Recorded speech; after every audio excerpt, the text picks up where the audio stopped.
In our previous journeys together, we began to map the inner world of masculinity, exploring the foundational territories of boyhood psychology. We met the divine child, the wellspring of our wonder and sense of specialness, the precocious child, the curious seed of our intellect, and the Oedipal child, the root of our longing for connection and feeling. Each of these archetypes lays a stone in the architecture of our psyche. But as a boy stands on the precipice of manhood, another, more potent, more explosive energy rises to take command.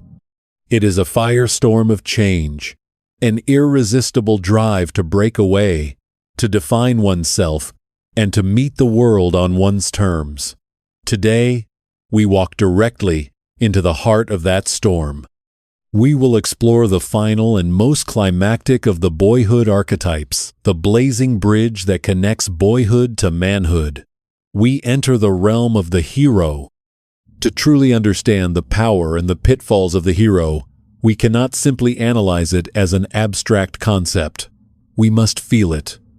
Travel back in time, back to the person you were at 15, 17, 19.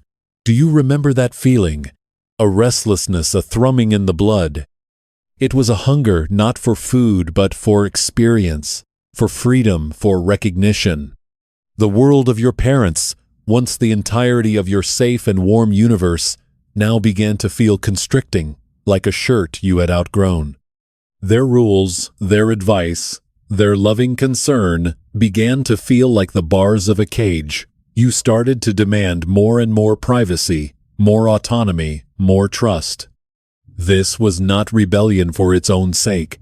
It was the instinctual call of the emerging ego, fighting to differentiate itself from the parental cocoon and to carve out a unique identity. And if you were like most young men, you were compelled to engage in activities that tested your mettle.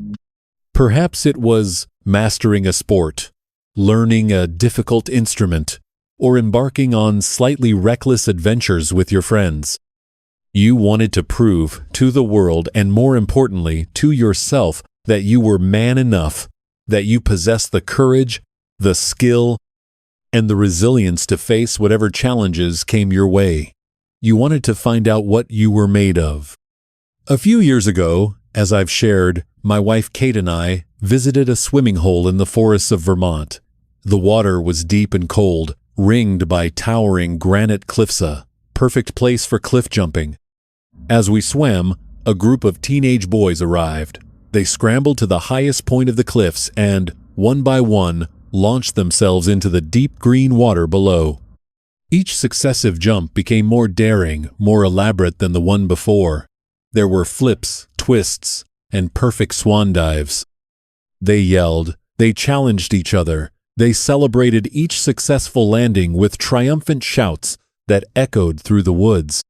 Their energy was almost tangible, mixture of fear, adrenaline, and ecstatic pride. Kate nudged me, smiling, and asked, "So, are you going to jump?" I looked up at the cliff top, at the young men preparing for their next leap, and then down at the water. And I answered, "Nope." A strange feeling washed over me, a sharp awareness of the passage of time. I remembered myself at 16, on a camping trip in New Mexico. We had found a lake with 40-foot cliffs and had spent an entire afternoon doing exactly what those boys in Vermont were doing. We had pushed each other to the very edge of recklessness, each jump a declaration of our youthful immortality. But now, years later, I found a quiet satisfaction in swimming peacefully, in observing that fire in others, rather than feeling the need to burn with it myself. That burning desire for independence we all feel as young men, and the death-defying leaps of those boys in Vermont are all the purest expressions of the hero archetype. The hero is, without a doubt, the most prevalent and influential character in the entire mythological treasury of humankind. The great mythologist Joseph Campbell dedicated his life to studying and documenting this universal pattern in his masterwork, The Hero with 1,000 Faces. In it, Campbell outlines a fundamental narrative structure, a monomyth, which he called the hero's journey. This is an archetypal voyage, a psychic trail that mythical heroes from every culture, from Odysseus of ancient Greece to King Arthur of Britain, from the Buddha to Moses, have all had to travel. A perfect and most familiar modern example of the hero's journey is the original Star Wars trilogy. Luke Skywalker begins the story as a naive farm boy on the desert planet of Tatooine. He lives an ordinary, circumscribed life, yearning for something more. He then receives the call to adventure through a desperate message from Princess Leia. At first, he engages in the refusal of the call, feeling inadequate and bound by his obligations to his family. But after the tragic death of his aunt and uncle, he is forced to cross the first threshold into a wider, more dangerous world. He meets mentors and receives supernatural aid from figures like Obi-Wan Kenobi and Yoda, endures a road of trials, faces powerful enemies, and finally, in the ultimate boon, he confronts his greatest foe, Darth Vader, and the darkness within himself. Through this journey, the innocent farm boy is transformed into a Jedi Knight, the hero who saves the galaxy from evil. Luke Skywalker's story resonates so deeply with us because, on a psychological level, it is our own. Every man, in his maturation process, must undertake his own hero's journey. The call to adventure might be the decision to leave home for college, to start a new career, or to confront a personal crisis. The road of trials is the failures, the heartbreaks, the financial struggles, and the internal battles we must all face in our early adult years. Each of these trials forges us, teaches us new skills, and forces us to grow. However, and this is the critically important point that Robert Moore emphasizes, while popular culture often presents becoming a hero as the final destination, Moore argues that the hero archetype is still an immature energy. It is a necessary stage, but it is not the end point. It must be further developed into the mature warrior archetype. The core difference lies in motivation. Unlike the mature warrior who fights for a cause, a principle, a kingdom, or a community larger than himself, the immature hero fights primarily and goes to battle for himself. The hero's goal is a necessarily selfish one. He fights to win his freedom from the grip of family and society. He fights to prove his worth, to forge an identity, to answer the question, "Who am I?" He certainly has ideals, but these ideals are largely in the service of his ego construction. Think back to your adolescence again. Perhaps you latched onto an identity like a life raft. You were the anarchist, you were the star athlete, you were the devout believer, or you were the rebellious artist. These identities, these ideological uniforms, are the tools the hero's developing ego uses to differentiate itself from the world and create a solid sense of self. Furthermore, the hero lacks a crucial piece of self-awareness, an understanding of his limitations. Fueled by a sense of youthful invincibility, he often believes he can do anything. He scoffs at risk, underestimates his enemies, and is blind to his weak spots. This arrogance, or hubris as the ancient Greeks called it, often leads to the hero's self-destruction, both physically and emotionally. He throws himself into relationships without thinking, takes foolish financial risks, or pushes his body to the point of collapse, all because of a blind faith in his indestructibility. The hero is often the last of the boyhood archetypes to develop, representing the culmination of a boy's psychological growth. It is the final developmental stage before a boy can truly transition into manhood. And according to Moore, this transition can only happen through a profound and symbolic event, the death of the hero. In many traditional cultures around the world, this process was formalized through initiation ceremonies or rites of passage. A boy would be taken from the community and subjected to grueling physical and psychological ordeal trials designed to kill his childish, selfish ego. He was made to confront his fear, his pain, and his mortality. If he passed the ordeal, he would be reborn as a man with a new sense of responsibility, his place in the tribe, and a purpose larger than his ego. Unfortunately, as Moore points out, modern Western society has largely lost these meaningful rites of passage. The result is that a great many men never truly complete the hero's journey. They never experience that symbolic death. They remain psychologically stuck in adolescence, ruled by the immature energy of the hero, even into their 40s and 50s. They are men in adult bodies with the psyches of teenage boys, and when the potent energy of the hero is not transmuted into the mature warrior, it becomes trapped and distorted into its bipolar shadows. These are the twisted, dysfunctional versions of heroic energy. We must confront them, understand them, because they are powerfully at work in our world and, perhaps, even within ourselves. The two shadows of the hero are the bully and the coward. Let us begin with the active shadow, the bully. If the hero is a creative fire, the bully is an uncontrolled forest fire. The young man or man under the influence of the bully takes the hero's desire to prove himself and twists it into a pathological need to dominate and control others. He demands respect, but he does not seek to earn it through achievement or dignity. He commands it through intimidation. And if he feels disrespected, even in the slightest way, he will unleash his fury with words and with fists. The bully allows the hero's healthy sense of invincibility to metastasize into an arrogant, pathologically inflated ego. He truly believes he is above others, that the rules do not apply to him. Consequently, he takes foolish and unnecessary risks, not to test himself, but to show his contempt for safety and social norms. This hubris frequently leads to self-destruction car accidents from reckless driving, bar fights, and disastrous business decisions based on overconfidence. This shadow very often follows a boy into adulthood. Have you ever seen a grown man fly into a fit of road rage, screaming and cursing at another driver over a minor infraction? Or a man who loses his temper with a server who made a mistake on his order, humiliating them in public? That is the bully's shadow at work.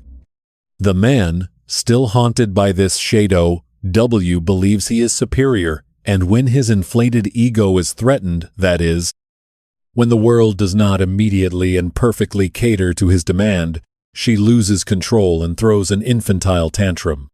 But here is the most important thing to understand about the bully. Beneath his tough, aggressive, and swaggering exterior is a terrified, insecure coward. His entire persona is a desperate attempt to hide this truth from the world Anim himself. He is terrified of weakness, terrified of vulnerability, terrified of being seen as not man enough. This deep insecurity makes the bully hypersensitive to any suggestion that he isn't the strongest, smartest, or best man in the room.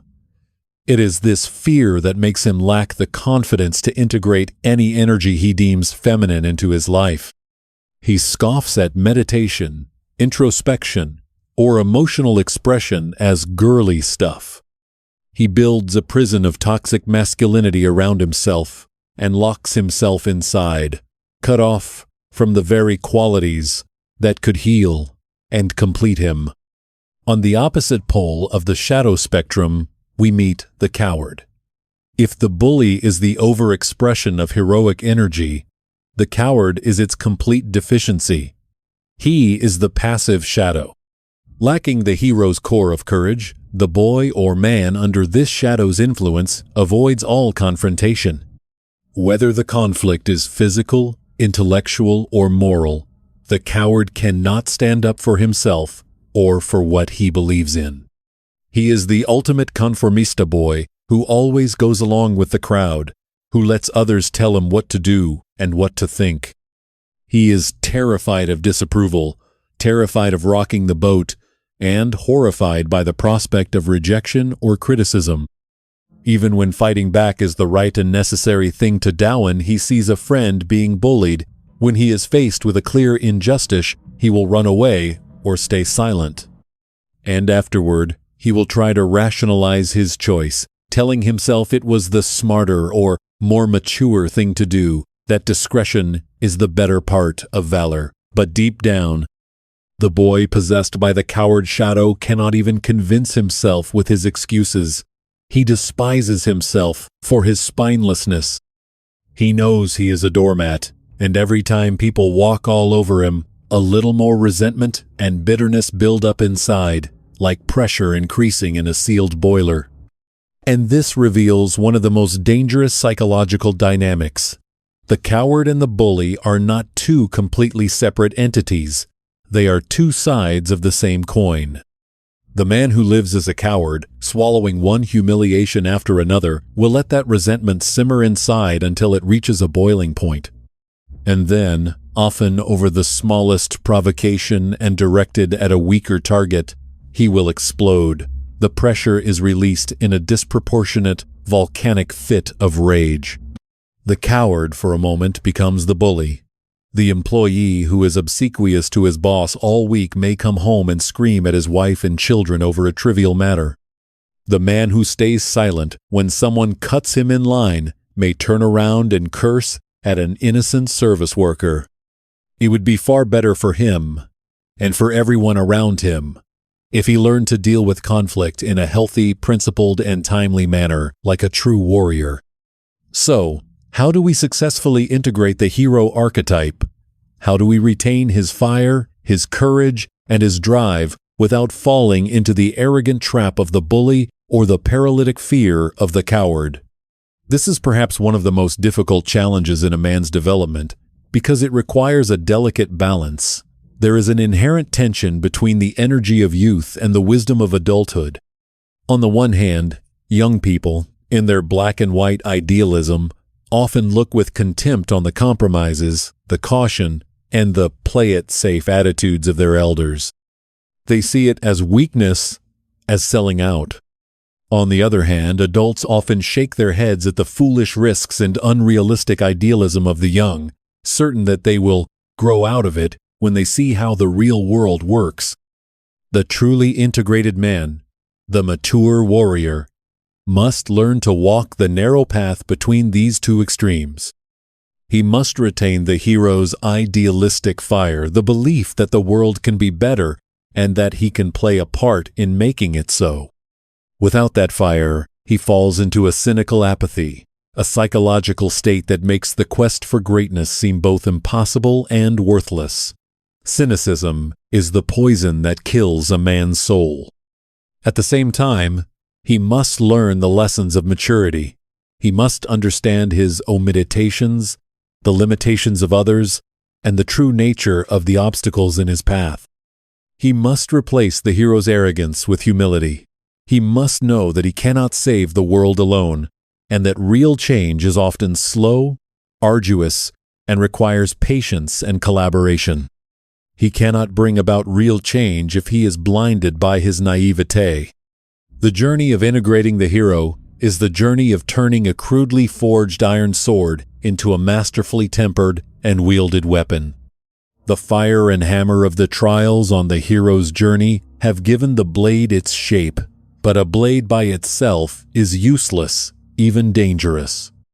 It needs a wielder who has purpose, skill, and a code of ethics to know when to draw the sword and when to keep it sheathed. The mature warrior is the wielder.